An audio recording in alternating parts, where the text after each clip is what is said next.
ആൽബിന്റെ father Mathew ചേട്ടനും mother Suji ചേച്ചിയാണ്. ആൽബിൻ ന്യൂസിലേക്ക് BS നഴ്സിംഗ് പഠിക്കാൻ വേണ്ടി വിസ അപ്രൂവ് ആയിട്ടാണ്. നമുക്ക് ഇതുള്ള എക്സ്പീരിയൻസിനെ കുറിച്ച് ചോദിച്ചറിയാം. ആൽബിൻ എവിടെന്നാ വരുന്നത് നാട്ടില്? ഞാൻ വരുന്നത് പെരുമ്പാവൂര് മണ്ണൂർ എന്ന സ്ഥലത്ത് നിന്നാണ്. അക്കാഡമിക് ക്വാളിഫിക്കേഷൻ ഒക്കെ എങ്ങനെയാണ്? എൻ്റെ അക്കാഡമിക് ക്വാളിഫിക്കേഷൻ പറയുകയാണെങ്കിൽ 12th ആണ്. 12th അറൗണ്ട് 80% ഉണ്ട്. കറക്റ്റ് പറയുകയാണെങ്കിൽ 78 ആണ്. അതിനുശേഷം ഞാൻ 2.5 years ജർമ്മൻ ചെയ്തു. 3 years എന്ന് തന്നെ പറയാം. ജർമ്മനിൽ ഞാൻ 2 modules ക്രാക്ക് ചെയ്തിട്ടുണ്ട്. ആൽബിൻ പറഞ്ഞല്ലോ +2 കഴിഞ്ഞിട്ട് 2 വർഷം ഗ്യാപ്പ് ഉണ്ടായിരുന്നു, ജർമ്മൻ ലാംഗ്വേജ് ഒക്കെ പഠിച്ചു, അത് കഴിഞ്ഞിട്ട് ഡിസിഷൻ മാറിയത്. അപ്പോൾ ന്യൂസിലേക്ക് BS നഴ്സിംഗ് പഠിക്കാൻ വേണ്ടി നോക്കി കഴിഞ്ഞപ്പോൾ ഈ ഒരു ഗ്യാപ്പ് ഒരു കൺസേൺ ആയിട്ട് വന്നായിരുന്നു എപ്പോഴെങ്കിലും ഒക്കെ? എനിക്ക് ജർമ്മൻ പഠിക്കാൻ നേരത്തെ ഒരു കൺസേൺ ഉണ്ടായിരുന്നു. എനിക്ക് കഴിഞ്ഞിട്ട് ന്യൂസിലാൻഡ് എടുക്കുമ്പോൾ ഈ ഗ്യാപ്പ് അഫക്റ്റ് ചെയ്യുമോ എന്ന്. പക്ഷേ ഇത് പിന്നീട് ചോയ്സായിട്ട് ഞാൻ കോൺടാക്ട് ചെയ്ത് അവരായിട്ട് സംസാരിച്ച് അവരൊന്ന് എനിക്ക് ഫീഡ്ബാക്ക് വെച്ച് എനിക്ക് കസിൻസ് മാറി എന്ന് തന്നെ പറയാം. അപ്പോൾ ഇതുവരെ നോക്കുകയാണെങ്കിൽ ഭയങ്കര ഹാപ്പിയാണ് എല്ലാ കാര്യങ്ങളും? ഹാപ്പിയാണ്. മാത്യു ചേട്ടാ, ചേച്ചി ജർമ്മനായിരുന്നു പഠിച്ചായിരുന്ന മോൻ, ജർമ്മനി ഉപേക്ഷിച്ച് ന്യൂസിലൻഡിലേക്ക് സ്റ്റുഡന്റ് വിസ നോക്കാമെന്ന് എന്തായിരുന്നു ഒരു ഡിസിഷൻ എടുക്കാൻ കാരണം? അതിന് പലവിധ കാരണങ്ങളുണ്ട്. 2.5 വർഷം മോൻ്റെ ഈ ഒരു ജർമ്മൻ പഠനത്തോടുകൂടി ഞങ്ങൾ ആകെ ആയിരിക്കുകയായിരുന്നു. ആ സമയത്ത് ഞങ്ങളുടെ റിലേറ്റീവ്സ് അല്ലെങ്കിൽ ഫ്ലീക്സൊക്കെ പലവിധമായ അഭിപ്രായങ്ങൾ ഞങ്ങൾക്ക് പറയുന്നുണ്ട്. അപ്പോൾ അതിനുശേഷം ഞങ്ങൾ UK, ജോർജിയ, കാനഡ അങ്ങനെയുള്ള പല സ്ഥലങ്ങളും ചോയ്സ് വന്നപ്പോൾ അതിനൊക്കെ ബെറ്ററായിട്ട് ഞങ്ങൾക്ക് ന്യൂസിലാൻഡ് തോന്നി. അങ്ങനെ ഞങ്ങൾ വീട്ടിലിങ്ങനെ അതിനെപ്പറ്റിയൊക്കെ ആലോചിച്ചും ഇതിനെപ്പറ്റി റീൽസ് ഇങ്ങനെ കണ്ടുകൊണ്ടിരിക്കുമ്പോഴാണ് ഈ ചോയ്സ് ക്യാമ്പയിൻ്റെ ഒരു റീൽസ് കാണുന്നത്. അതിനപ്പോൾ തന്നെ അത് വാട്സപ്പിൽ മെസ്സേജ് പാസ് ചെയ്തു. അത് എന്തുകൊണ്ടോ ഇവിടെ വന്നപ്പോൾ അത് ഞങ്ങൾക്ക് നല്ലതായിട്ട് തോന്നി. ഇവിടെ നിന്നുള്ള ചോയ്സിൻ്റെ റെസ്പോൺസും നല്ലതായിട്ട് ഞങ്ങൾക്ക്, അതുകൊണ്ട് ഞങ്ങൾ ചൂസ് ചെയ്തു, ന്യൂസിലാൻഡ് ചൂസ് ചെയ്തു. സുചേച്ചി എന്താ ചെയ്യുന്നത്? വർക്ക് ചെയ്യുന്നുണ്ടോ അതോ എങ്ങനെയാണ്? ഹൗസ് വൈഫ് ആണോ? എന്താ ചെയ്യുന്നത്? ഇല്ല, വർക്ക് ചെയ്യുന്നില്ല, ഹൗസ് വൈഫാണ്. കുറച്ച് നാൾ പോയിരുന്നു, ഇപ്പൊ പോകുന്നില്ല. ചേട്ടൻ്റെ കൂടെ ചേട്ടൻ ഒരു ജോലി ആയിരുന്നപ്പോൾ ആ സമയത്ത് ഓൾറെഡി ഓൾ ഇന്ത്യ ഇറങ്ങിയിട്ടുള്ളൂ. അവിടേക്ക് ജസ്റ്റ് ഒക്കെ വർക്ക് ചെയ്തിട്ടുണ്ട്, ഇപ്പൊ പോകുന്നില്ല. എന്തായാലും ശരിക്കും ഞാൻ നേഴ്സിംഗ് ടീച്ചിങ് കോഴ്സ് കഴിഞ്ഞതാണ്. അപ്പോൾ അതുകൊണ്ട് അവിടെ വർക്ക് ചെയ്തുകൊണ്ടിരുന്നു സ്കൂളിൽ. പിന്നെ ഒരു LIC ഏജന്റായിട്ട് വർക്ക് ചെയ്തു. ചേട്ടൻ വൈഫ് ഭയങ്കര ഹാപ്പി ആയിട്ട് പറഞ്ഞ കാര്യം വെച്ചിട്ടുണ്ടെങ്കിൽ ചേട്ടൻ്റെ കൂടെ ഇന്ത്യ മൊത്തം കറങ്ങേണ്ടത് പറഞ്ഞത്. ആക്ച്വലി ചേട്ടൻ എന്താ ചെയ്തിട്ടുണ്ടിരുന്നത്? ഞാൻ മിലിറ്ററി സർവീസിലായിരുന്നു, എഞ്ചിനീയറിംഗ് വിങ്ങിലായിരുന്നു. 20 വർഷം രാജ്യസേവനം ചെയ്തിട്ട് അല്ലെങ്കിൽ വന്ന ഒരാളാണ്. കാർഗിൽ വാർ ഉൾപ്പെടെയുള്ള വാറുകളിൽ സംബന്ധിച്ചിട്ടുണ്ട്. അഭിമാനമുണ്ട് എനിക്ക് അത് പറയുന്നതിനും ചെയ്ത ജോലിയെക്കുറിച്ച്. മറ്റുള്ളത് സാധാരണ മിലിറ്ററിയിൽ ഒരു സർവീസ് ചെയ്ത പാരൻസിനൊക്കെ അവരുടെ കുട്ടികൾ ആ ഒരു സർവീസിലേക്ക് പോകണമെന്ന് ആഗ്രഹിക്കാറുണ്ട്. ശരിക്കും ചേട്ടന് ആഗ്രഹം ഉണ്ടായിരുന്നോ? 2 ആൺപിള്ളേരാണല്ലോ, അതുകൊണ്ട് ചോദിച്ചതാണ്. എനിക്ക് ആഗ്രഹം ഉണ്ടായിരുന്നു, പക്ഷെ ഈ പുതിയ ജനറേഷനിൽ മക്കളുടെ ആഗ്രഹത്തെക്കാൾ വലിയ ആഗ്രഹമല്ലല്ലോ. അവർക്ക് എന്താണോ ചൂസ് ചെയ്യാൻ പറ്റുന്നത് അത് വിട്ടുകൊടുത്തു. എങ്ങനെയാണ് ശരിക്കും ചോയ്സ് ക്യാമ്പയിൻസിനെ കുറിച്ച് അറിഞ്ഞത്? ചോയ്സ് ക്യാമ്പയിൻസിനെ കുറിച്ച് അറിഞ്ഞത് ഞങ്ങളൊരു ദിവസം ചായ അടിച്ചുകൊണ്ടിരിക്കുമായിരുന്നു പുറത്ത്.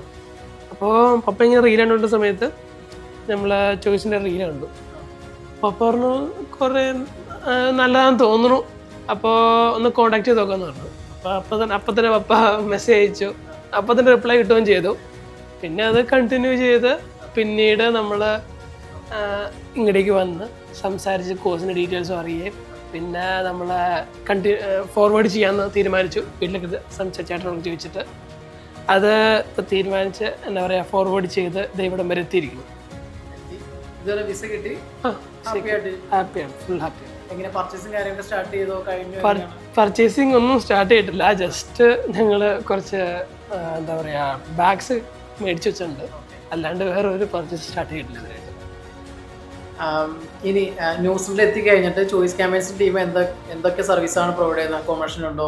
അതേപോലെ എയർപോർട്ട് പിക്കപ്പ്, പാർട്ട് ടൈം ജോലിക്ക് എന്തെങ്കിലും അസിസ്റ്റ് ചെയ്യുമോ? എങ്ങനെയാണ് അതിനെക്കുറിച്ചുള്ള കാര്യങ്ങളൊക്കെ അറിയുമോ? ചെക്ക് ചെയ്തോന്ന് എല്ലാവരും? എനിക്ക് അവിടെ അക്കോമഡേഷൻ സംഘടിപ്പിച്ച് തരാമെന്നാണ് പറഞ്ഞത്. അപ്പോൾ അതിന് ഡീറ്റെയിൽസ് ഞാൻ ഇന്ന് വന്നപ്പോൾ തന്നെ ചോദിച്ചായിരുന്നു എങ്ങനെയാണെന്ന്. പിന്നെ എനിക്കൊരു കംഫർട്ടബിൾ ഡേറ്റ് ഫ്ലൈറ്റ് ബുക്ക് ചെയ്യാനുള്ളതെന്ന് ഞാൻ ചോദിച്ചു വെച്ചിട്ടുണ്ട്. അതിനെക്കുറിച്ച് ഡീറ്റെയിൽസ് എനിക്ക് പറഞ്ഞിട്ടുണ്ട്. എൻ്റെ ഒപ്പം തന്നെ വേറൊരാളും പോകണമെന്നാണ് പറഞ്ഞത്. അപ്പോൾ പരമാവധി ഞാൻ ചിലപ്പോൾ അവരുടെ ഒപ്പം തന്നെ ആയിരിക്കും പോകുന്നത്. ഒരു കമ്പനി ആവുമല്ലോ എന്തായാലും. ചേട്ടൻ എന്തെങ്കിലും ചേട്ടൻ കുറേ എക്സ്പീരിയൻസ് ഉള്ള ആളാന്ന് പറഞ്ഞല്ലോ, ഇന്ത്യ മൊത്തം കറങ്ങിയിട്ടുണ്ട്. പക്ഷെ സ്റ്റിൽ മോനെ വേറൊരു കൺട്രിയിലേക്ക് പോകാല്ലേ, അപ്പോൾ എന്തെങ്കിലും കൺസേൺ ഉണ്ടോ? അതായത് എങ്ങനെയായിരിക്കും ജോലി പാർട്ട് ടൈം ജോലി കിട്ടുമോ, പഠിക്കാൻ ടഫായിരിക്കുമോ, അതല്ലെങ്കിൽ മലയാളി ഫ്രണ്ട്സ് കുറേ അങ്ങനെയൊക്കെ ചിന്തിക്കുമല്ലോ, മലയാളി ഫ്രണ്ട്സ് അല്ലെങ്കിൽ മലയാളീസ് ഉള്ള സ്ഥലത്തേക്കാണ് പോകുന്നത്, അങ്ങനെ കുറേ കൺസേൺ ഒക്കെ ഉണ്ടാവല്ലോ, അതൊക്കെ എങ്ങനെയാണ് എന്തോ?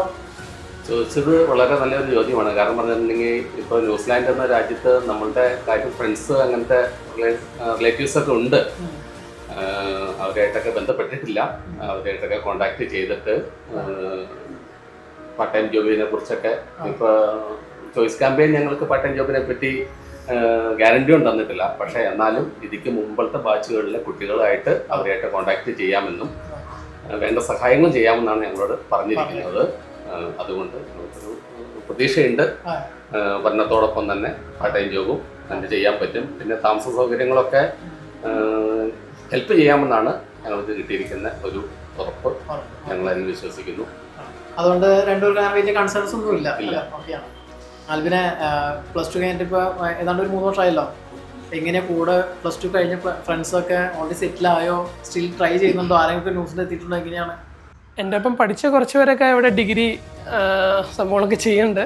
പിന്നെ അല്ലാണ്ട് എനിക്ക് ഫ്രണ്ട്സായിട്ടുള്ള അർവിൻ, ഇപ്പോൾ അവൻ ചോയ്സ് ക്യാമ്പയിൻ വഴി തന്നെ മാസ്റ്റേഴ്സ് ന്യൂസിലാൻഡിൽ ചെയ്യുന്നുണ്ട്, ഓക്ലൻഡിൽ. പിന്നെ അല്ലാണ്ട് ബാക്കിയുള്ള ഫ്രണ്ട്സ് നാട്ടിൽ തന്നെ ഉണ്ട്, കുറച്ച് പേര് മാത്രമാണ് പുറത്തുള്ളൂ. ആദ്യം പഠിക്കാൻ പോകുന്നത് BS നഴ്സിംഗ് ആണ്. BS നഴ്സിംഗ് എത്ര വർഷത്തെ കോഴ്സാണ്? 3 വർഷത്തെ കോഴ്സ്. 3 വർഷത്തെ കോഴ്സ്. 3 വർഷത്തെ കോഴ്സിന് ശേഷം 3 വർഷം സ്റ്റേ ബാക്ക് ആണുള്ളത്? ഉണ്ട്. പുതിയ റൂൾ അനുസരിച്ചിട്ട് എത്ര മണിക്കൂറാണ് സ്റ്റുഡന്റിന് വർക്ക് ചെയ്യാൻ പറ്റുന്നത് വീക്കിലി? എനിക്ക് 25 hours ആണ് എൻ്റെ വിസയിൽ കൊടുത്തിരിക്കുന്നത്. അതനുസരിച്ച് വർക്ക് ചെയ്യാം. പിന്നെ എങ്ങനെയാണ് ന്യൂസിലൻഡിൽ ഒരു കോഴ്സ് കഴിഞ്ഞിട്ട് ന്യൂസിലൻഡ് തന്നെ ജോലി ചെയ്ത് നിൽക്കാനാണോ താല്പര്യം, അതോ ഇന്ത്യയിൽ തിരിച്ചു വരാൻ പ്ലാൻ ഉണ്ടോ? എങ്ങനെയാണ്? എനിക്ക് ഇന്ത്യയിലും താല്പര്യമൊക്കെ ഉണ്ട്. പക്ഷെ ഫ്യൂച്ചർ എങ്ങനെയാണ് നമുക്ക് ഡിസൈഡ് ചെയ്തൊന്നും അറിയാൻ പറ്റില്ല. അപ്പോൾ ഉറപ്പിച്ചിട്ടില്ല. ചിലപ്പോൾ നല്ലൊരു ഓപ്പർച്യൂണിറ്റി കിട്ടുകയാണെങ്കിൽ അവിടെ തന്നെ നിൽക്കുമായിരിക്കും, പറയാൻ പറ്റില്ല. എങ്ങനെയാ ഇതുവരെയുള്ള എക്സ്പീരിയൻസ് അനുസരിച്ച്, അതായത് ആദ്യത്തെ കൗൺസിലിംഗ് തൊട്ട് വിസ കിട്ടി സ്റ്റേജ് വരെ നോക്കുമ്പോൾ ചോയ്സ് ക്യാമ്പയിൻസിൻ്റെ വഴിയുള്ള എക്സ്പീരിയൻസ് എങ്ങനെയായിരുന്നു? ചോയ്സ് ക്യാമ്പയിൻസ് ഞാൻ എപ്പോഴും വിളിച്ചാൽ എനിക്ക് ഉത്തരം തരുമായിരുന്നു. അതായിരുന്നു മെയിനായിട്ട് നമുക്ക് ഫാമിലി പരമായിട്ട് പറയാനുണ്ടെങ്കിൽ. ഇച്ചിരി പ്രോബ്ലംസ് ഉണ്ടായിരുന്നു, ബിക്കോസ് ഡിലേ വന്നായിരുന്നു. പക്ഷെ അത് ശരിയായെന്ന് പറയാം. ഡിലേ വരാനുള്ള കാരണം ഒന്ന് ബാച്ച് മാറിയതാണ്. രണ്ടാമത്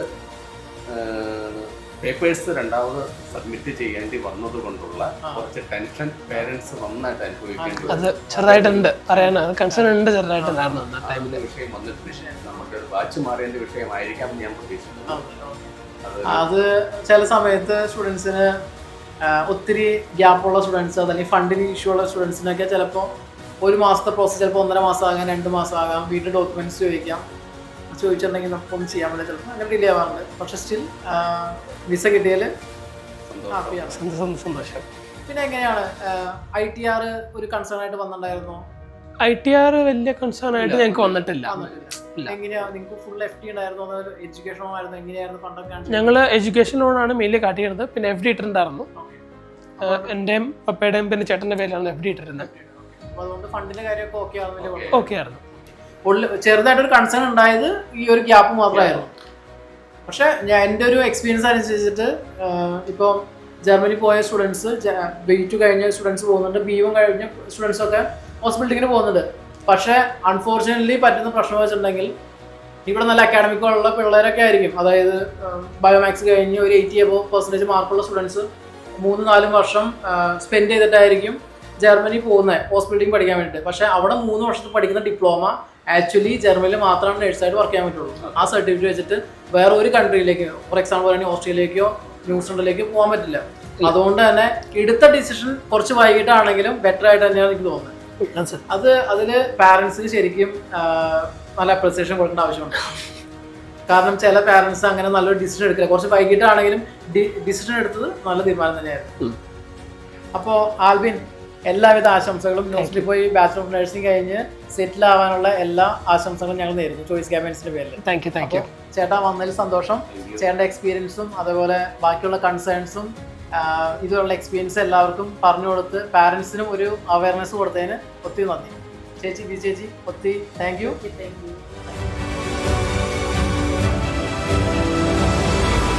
ആൽബി, ഇത് ചോയ്സ് ക്യാമ്പയിൻസിന്റെ വക ചെറിയൊരു ഗിഫ്റ്റാണ്. അപ്പോൾ ഇങ്ങോട്ട് പോകാം. അപ്പോൾ ഒരു പ്രാവശ്യം കൂടെ എല്ലാവിധ ആശംസകളും. Thank you.